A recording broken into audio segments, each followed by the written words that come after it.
Olá, bem-vindos. Retorna até você a nossa série de episódios Evangelho e Espiritismo, Caminhos de Amor e Felicidade. Com muita gratidão a você que nos acompanha, muita gratidão pela oportunidade com o Marcos de Mário. Aqui estamos na continuidade de estudos do livro Roteiro, ditado pelo Espírito Emmanuel ao médium Chico Xavier. É um livro muito importante, nós estamos gravando episódios em torno de 30 minutos para trazer até você comentários, embora compactos, dos conteúdos desses capítulos. E alcançamos hoje o capítulo número 11. Nós estamos no episódio número 12 com o capítulo número 11, a fé religiosa. Marcos de Mário, que título importante de capítulo. Verdade, Ócio, verdade. E que tema que nós precisamos tanto estudar, porque a fé religiosa anda meio perdida, ela anda meio mesclada com outras coisas, muita descrença também, e mesmo os chamados religiosos, os crentes desta ou daquela denominação religiosa, na hora das provas, na hora das expiações, a fé passa longe, né? E nós chegamos até a duvidar de Deus. Então, é um tema importantíssimo que Emmanuel está nos trazendo. Pois é, você foi muito feliz ao referir-se já de início a esse tempo de incertezas, de dúvidas, e de dúvidas pungentes, muitas vezes, e de materialismo que procura nos envolver. Então, a fé religiosa, nós estudamos no capítulo anterior sobre religião, e agora vamos falar sobre fé religiosa, que são coisas diferentes. Então, nós vamos ver agora essa importante questão, e Emmanuel começa o seu capítulo justamente afirmando aquilo que o nosso Marcos começou falando. Em todos os tempos, o homem sonha com a pátria celestial. Sempre houve, em todos os tempos, manifestações e tentativas de comunicação com a divindade. Sempre foi assim, sempre sonhando com uma paz, a procura de uma harmonia, embora a paz fosse confundida com ociosidade, mas enfim, as ideias de céu e inferno jazem no pensamento de todos os povos. Havia um certo desejo do céu de ociosidade e um medo de um local de sofrimento eterno. Isso está em todas as culturas, em todos os tempos, inclusive nos tempos atuais, Marcos. Ah, sim, claro. Essa não é uma questão simplesmente histórica do passado humano. Não, muito pelo contrário. Mas alguém pode questionar, não é, Orson? Mas por que nós sonhamos com a pátria celestial? Por que temos essa questão ligada aí a céu, inferno? Bem, o Espiritismo vem explicar isso ao dizer que nós somos espíritos criados por Deus, viajantes do universo, ora no estado espiritual, ora no estado material, e que, portanto, conhecemos plenamente a nossa realidade espiritual, porque somos espíritos. Nós sabemos, na verdade, o que é o mundo espiritual e sabemos, ou pelo menos temos a intuição, que somos destinados a algo muito maior do que o simples viver aqui na matéria. Porque Deus, quando nos cria, ele nos designa para a perfeição. É essa caminhada que eu tenho que fazer e que estou fazendo.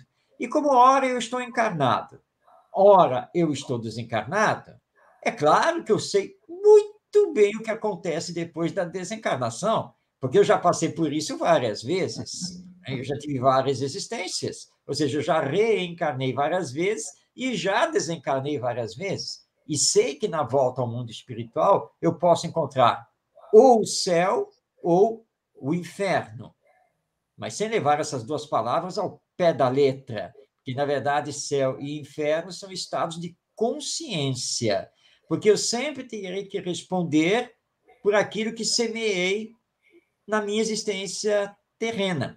É por isso que nós encontramos essas figuras com variados nomes em todas as culturas na história humana, porque é o reflexo intuitivo da nossa realidade como espíritos que somos, ou almas imortais. É isso que explica essa fé religiosa que vem vindo desde os primórdios da humanidade, que, segundo a nossa ciência, nós somos seres humanos, como nos conhecemos aqui, há 200 mil anos, que é bem pouco, perto dos bilhões de anos da existência do planeta Terra. Mas desde esse sempre, nós tivemos essa intuição religiosa e procuramos, então, nos ligar ao Criador, ao Pai, confundido aí com um Deus ou deuses, né? Enfim, isso sempre esteve conosco, porque no fundo,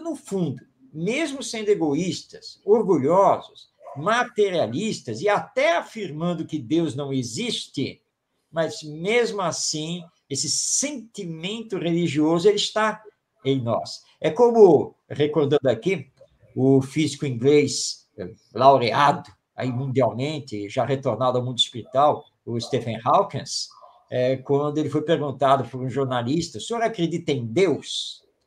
E ele foi enfático, não. Entretanto, como cientista, devo dizer que Deus é uma boa hipótese para explicar o universo. Essa boa hipótese é muito engraçada, né? Ô Marcos, enquanto você falava aí, eu estou me lembrando das manifestações mais primitivas do ser, aquelas tribos primitivas que se reuniam em volta de fogueiras e tentavam comunicações com a divindade. Você citou os deuses, né? Então, quando chovia muito, fazia trovoadas, eles consideravam que os deuses estavam zangados, né? E todo tipo de situação na tentativa de comunicação. E ao longo da história, ao longo dos séculos, dos milênios, porque 200 mil anos é muito pouco, considerando a idade da Terra, realmente, né? Mas ao longo da história e desses milhares de anos, nós vamos ver aí as manipulações impostas pelas diversas culturas com a finalidade de controlar a mente popular, no quesito religião e outros quesitos, né? Porque é que nem o leite com manga faz mal, por exemplo, né? Que é uma ideia para tentar evitar o consumo dos dois produtos pelos escravos, né? Mais recentemente na história, né? E que criou-se aí uma ideia que se generalizou hoje vista como imprópria. Mas essas manipulações criaram a figura do inferno. Como sabem os nossos amigos, o inferno seria aquele local eterno, com um sujeito cutucando você com um tridente dentro de uma caldeira fervente com batatas. As batatas eu ponho por minha conta, viu, Marcos? Porque eu adoro comer batata. De todo jeito ela é boa, né? Frita, cozida, batata é bom de qualquer jeito. Então, dentro daquele caldeirão fervente com batatas, dando a ideia de um sofrimento eterno com alguém cutucando você lá. E, ao mesmo tempo, o céu de ociosidade, tocando harpa nas nuvens. Eu fico imaginando a canseira que daria essas harpas se você tocar mais de um dia ou 2 dias, não tem coisa melhor para fazer, não. Então, essas ideias de céu e inferno, como você bem ressaltou, o céu e o inferno não existem, são estados de consciência. Alguém que está com remorso, um grande sentimento de arrependimento interior, está no inferno da consciência. E alguém que está em paz, cumpriu o seu dever, fez o melhor que pôde, está no céu interior, em paz consigo mesmo. Então, a fé religiosa instintiva dentro de nós, ela é primordial para a felicidade. Por isso que não pode ser desprezada, ela tem que ser entendida, tem que ser compreendida e especialmente sentida. Então, esse cientista, esse grande nome que você citou, o Stephen, Deus não existe. É uma visão dele, particular, ele tem o direito de falar isso e nós temos o dever de respeitar. Mas que é uma hipótese para ele, abre outra perspectiva. Sem dúvida. E nós temos que compreender também, Orson, que as manifestações religiosas, ou as manifestações da fé religiosa, elas sempre foram diferentes. Porque no início, você lembrou bem a questão das tribos, as primeiras civilizações humanas, havia um desconhecimento científico muito grande.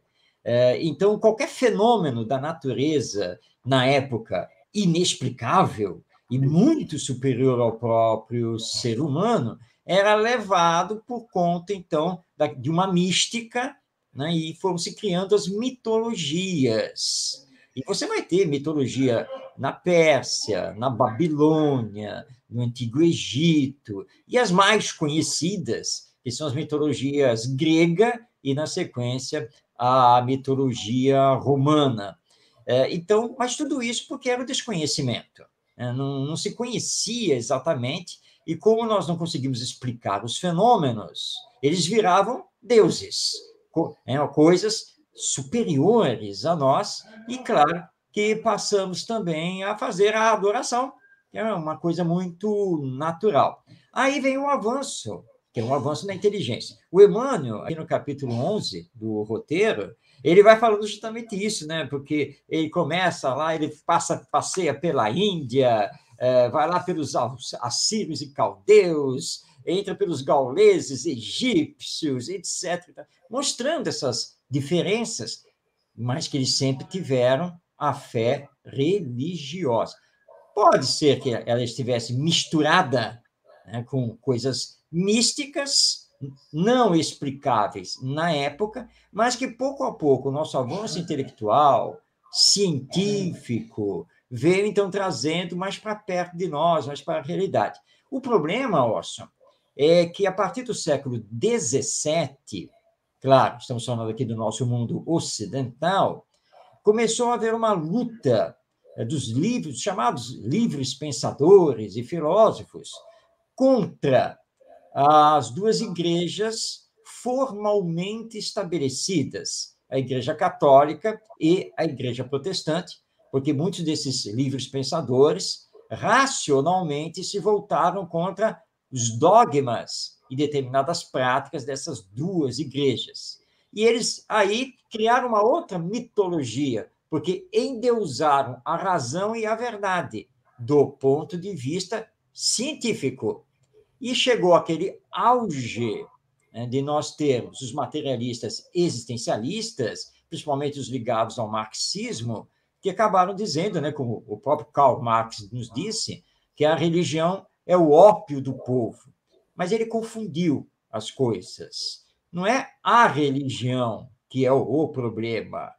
O problema são as doutrinas religiosas formatadas, formuladas por nós, seres humanos, e que muitas vezes defendem, na verdade, ideias pessoais dos seus fundadores e continuadores. Por isso, Allan Kardec é muito claro: o Espiritismo não corre esse risco, porque o Espiritismo não é doutrina fundada, criada, nem por um ser humano, nem por um espírito. O Espiritismo é doutrina, é obra coletiva dos espíritos através de dezenas de médiuns e colocando para nós a verdade da realidade imortal. Mas tudo é a lei da evolução, né? Nós vamos progredindo e paulatinamente nós vamos entendendo melhor essa questão da fé religiosa. Pois é, Marco, muito importante essas considerações tão profundas que você faz, e nós queremos convidar o ouvinte, o telespectador, a buscar o seu exemplar do roteiro, a baixar o livro na internet, está disponível em PDF, e buscar este preciosíssimo capítulo, onde, como o Marcos disse, Emmanuel faz um passeio pela história, pela época, pelas eras de progresso dos povos, envolvendo todas essas alterações que a inteligência, que os costumes, que os hábitos foram introduzindo na mentalidade humana, criando situações que transformaram a religião, levando aqueles mais racionalistas, como você disse, né, Marcos, a considerar a religião como o ópio do povo, uma interpretação equivocada, uma interpretação não correta. Mas, apesar de tudo isso, Marcos, apesar de todas essas discussões em todos os tempos, olha o que o Emmanuel nos diz aqui. Eu vou deixar para você ler a outra tela que nós vamos disponibilizar aqui. Ok, vamos lá então. As realidades da sobrevivência acompanham a alma humana desde o berço. Intuitivamente, sabe o homem que a vida não se encontra circunscrita as estreitas atividades da Terra. É o que nós tínhamos abordado logo no início, não é, Austin? Foi o que você falou no início, né? Exato. Porque essa intuição está em nós. Quando você, à noite, né, você vai para a sua janela aí da sua casa, olha para o céu, aquele céu todo estrelado, a lua. Qual é o ser humano que não se indaga desse universo? Ou quando você está aí navegando pela internet, fazendo suas pesquisas, lendo alguma coisa, e aí você fica sabendo que o universo é formado de bilhões de galáxias, e que as galáxias são formadas de milhões de astros. Você não vai pensar realmente no significado da sua vida? E qual é o significado do planeta Terra, nesse cosmos incomensurável, imenso, do qual não dá para se ter ideia do seu tamanho? Será que a vida está somente aqui? E o fato é que, historicamente, nós sempre tivemos essa intuição de algo mais. E quando vem a dor, quando bate o sofrimento, a aflição, um desafio existencial, por mais que você diga que não é religioso, que você não frequenta nenhuma igreja, que você não segue nenhuma doutrina religiosa, por mais que você clame para familiares e amigos que você não discute essa questão de Deus, mas nessa hora da dor, do sofrimento, da aflição, do vazio existencial, você vai apelar para Deus. É que nem, como dizem lá, fulano é ateísta, graças a Deus, né? Ele diz, não, eu não acredito em Deus, mas graças a Deus. Quer dizer, porque nós precisamos desse algo, esse algo que vai além de nós mesmos, porque se não tivermos esse algo, você fica sem respostas. Estou aqui recordando, Watson, um caso que aconteceu na minha juventude, no colégio. Nós estávamos fazendo uma exposição de vários trabalhos, várias atividades dentro da escola, e havia, dentro da exposição, havia uma sala que nós mostrávamos também a evolução, né? A evolução humana. E tinha lá, nós tínhamos pendurado numa parede, nós tínhamos pendurado a foto tirada, né, pelos astronautas do planeta Terra, né? Aí um colega meu estava olhando, me aproximei dele e disse assim, pois é, que maravilha, né? Olha só, né? Aí falou, realmente, né? E eu peguei e falei, pois é, né? Olha aí a prova de Deus, né? Ele falou, não, Deus nada, porque isso aí é da natureza. Tudo bem, é da natureza, eu concordo que é da natureza. Mas a natureza veio da onde? Ela veio do universo. E o universo veio da onde? Mas veio da natureza. Você está fazendo círculos. Não é? O universo veio da natureza, a natureza veio do universo. Mas qual é o princípio disso? Porque tem que ter um princípio. O princípio é a natureza ou o princípio é o universo? Você está confundindo minha cabeça. Não, eu quero que você pense. Mas eu vou colocar um terceiro elemento, que o princípio é Deus. Não, mas Deus eu não acredito. Tá, você pode até dizer da boca para fora que não acredita, mas volta a olhar aí para o quadro, aí, volta a olhar para essa fotografia do planeta Terra no universo. Isso é tão grandioso que não dá para você não sentir nada. Mas tudo bem, eu não vou discutir com você, ok? Mas por que não Deus? Por que não esse princípio? Eu saí, né, não conversei mais com ele, mas é isso. Porque você sente, né, que se você não sair do terra a terra, você não tem respostas. Você não consegue realmente um preenchimento da alma. E aí é que entra essa questão do nosso Emmanuel a nos lembrar que esse preenchimento está justamente nessa intuição que temos, que somos almas imortais, que somos criados por Deus e estamos destinados à perfeição.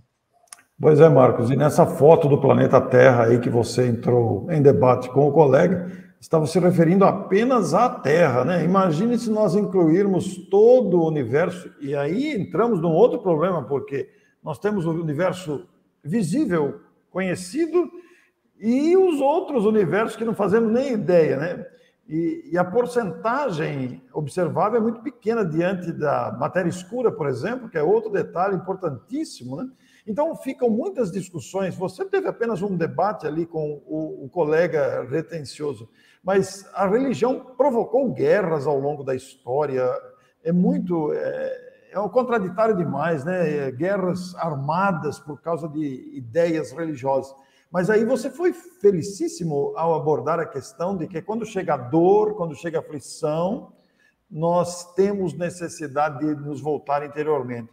E o Emmanuel destaca aqui na tela que colocamos para o telespectador agora, que o corpo, esse corpo que habitamos, é uma casa temporária e que se recolhe nossa alma, a que se recolhe nossa alma em aprendizado.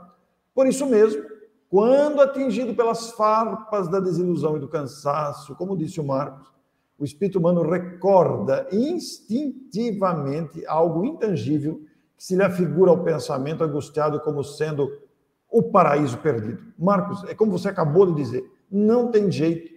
Quando no momento de sofrimento, de angústia, de dor profunda, nós vamos apelar a quem?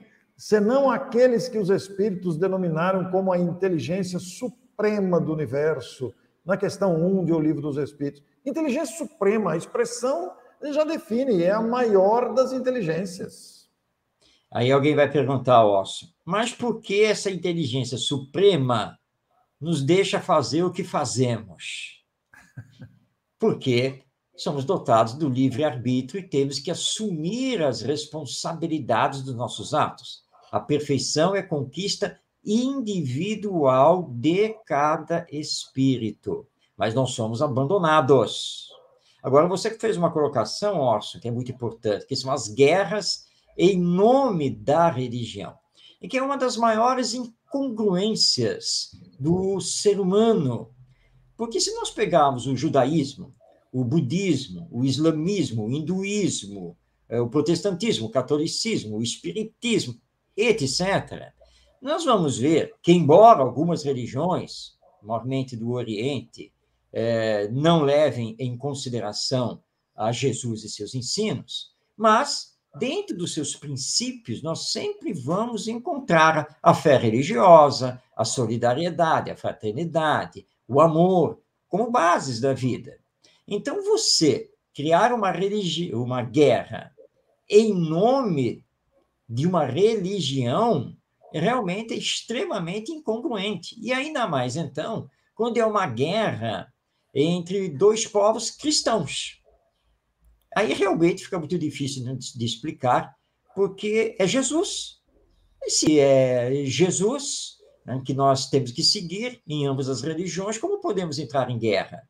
Nosso mestre foi muito claro: meus discípulos serão conhecidos por muitos se amarem. Recorda aqui um filme, que aliás o filme é antigo, é até um pouco difícil de encontrá-lo, mas o filme se chama Inimigo Meu. É um filme de ficção futurista, e que mostra, então, que bem à frente do tempo, aqui o planeta Terra, a humanidade terrena, está em guerra com outro planeta. Né?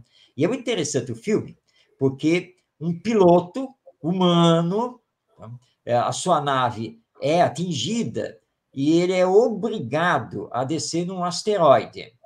E nesse asteroide, ele acaba encontrando um piloto inimigo, né, do outro planeta, que também foi obrigado a ter que descer com a sua nave no asteroide.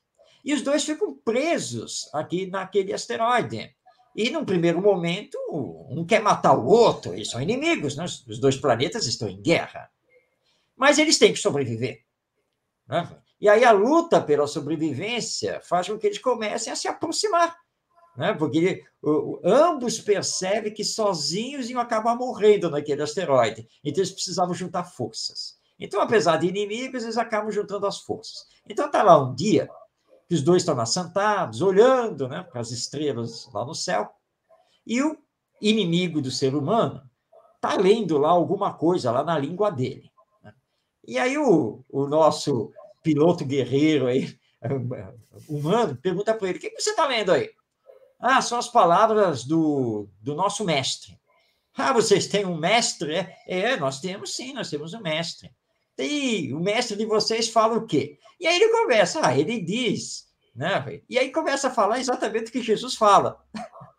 Aí o piloto humano olha para ele, olha, eu na Terra não sou muito ligado a esse negócio de religião, mas isso que você está dizendo que o mestre de vocês fala é bem parecido, pelo menos até onde eu conheço, de um mestre nosso lá também. Ah, vocês na Terra também têm um mestre?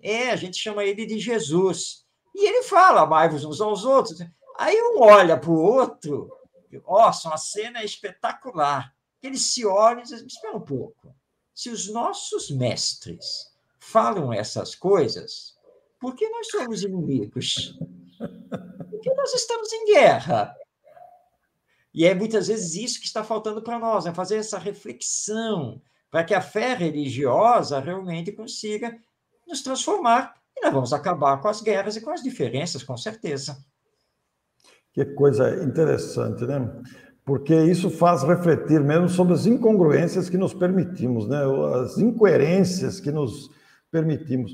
Mas aí, Marcos, voltando para toda a questão da fé religiosa, nos momentos de dor, de aflição, de dificuldade, e completando o pensamento anterior que Emmanuel nos trouxe, né? Emmanuel vai dizer, na continuidade do próprio raciocínio que ele estava desenvolvendo, ele vai dizer que semelhante momento, que é exatamente aquele momento em que a dor bate, em que a dificuldade aparece, é profundamente expressivo no destino de cada alma, porque esta sequência é magnífica. Se o coração que pede é portador da boa vontade, a resposta da vida superior não se faz esperar, e um novo caminho se desdobra à frente da alma. Marcos, pensando na história do filme que você contou aí, esses dois personagens que dialogaram e chegaram à conclusão, por que nós estamos brigando? Por que nós somos inimigos, né? Eles abriram o coração à boa vontade. Como você disse, a cena é espetacular. E é isso que talvez esteja faltando entre nós, diante das manifestações de fé religiosa, que muitas vezes se mostram incoerentes. Nós defendemos nomes e nos esquecemos do principal, da essência da religião. Por isso que a fé tem que ser esse sentimento interior de pureza e confiança para esse novo caminho que se desdobra à frente da alma. E a chave está aí na colocação do Emmanuel, que você ressaltou, né? Precisamos abrir o coração. Porque quando nós abrimos o coração, aí é que nós percebemos que não estamos abandonados, não. É que não estamos largados aqui na Terra. Porque é aí que nós vamos conseguir dar a sintonia para o auxílio divino, que vai se fazer através dos espíritos superiores, através do nosso anjo da guarda, sempre de acordo com as nossas necessidades, nem sempre de acordo com aquilo que desejamos, com aquilo que queremos, mas com certeza sempre de acordo com aquilo que podemos receber nas nossas necessidades evolutivas. Então, nunca estamos desamparados. A questão é de sintonia, é de você abrir o coração. Por isso que a religião, seja ela qual for, precisa se transformar em você em fé religiosa. E quando você tem a fé religiosa, onde você estiver, você expande isso. As pessoas gostam de ficar do seu lado, você sente isso, né? E percebe a firmeza da pessoa, porque ela não tem a religião apenas formalmente, né? É algo que realmente a transformou, que está nela, né? E que, por assim dizer, né? Transborda dela para os outros. E essa é justamente a diferença entre você ter uma religião e você ser religioso, ou seja, ter realmente a fé religiosa. Ô Marcos, eu quero destacar aqui aos nossos telespectadores, todos nós enfrentamos dificuldades, todos nós temos aflições variadas e desafios diários. Então, estas aflições e dificuldades que, quando a água bate e a gente tem necessidade de procurar algo mais, aí está o segredo que você destacou, né? Se o coração que pede na prece, na aflição é portador de boa vontade. Olha o detalhe. A resposta da vida superior não se faz esperar. Estejamos com isso em mente para que a nossa vida flua em abundância.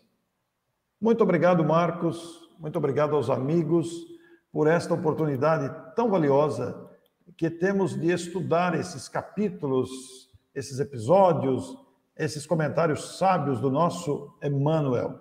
Na próxima semana temos um assunto aqui de máxima importância também, Marcos. O capítulo 12, o serviço religioso. Como é que se vai dar isso, né? Verdade. Aguardemos o próximo capítulo. Semana que vem estamos juntos com a série Evangelho e Espiritismo, Caminhos de Amor e Felicidade. Muito obrigado a você e até a próxima semana.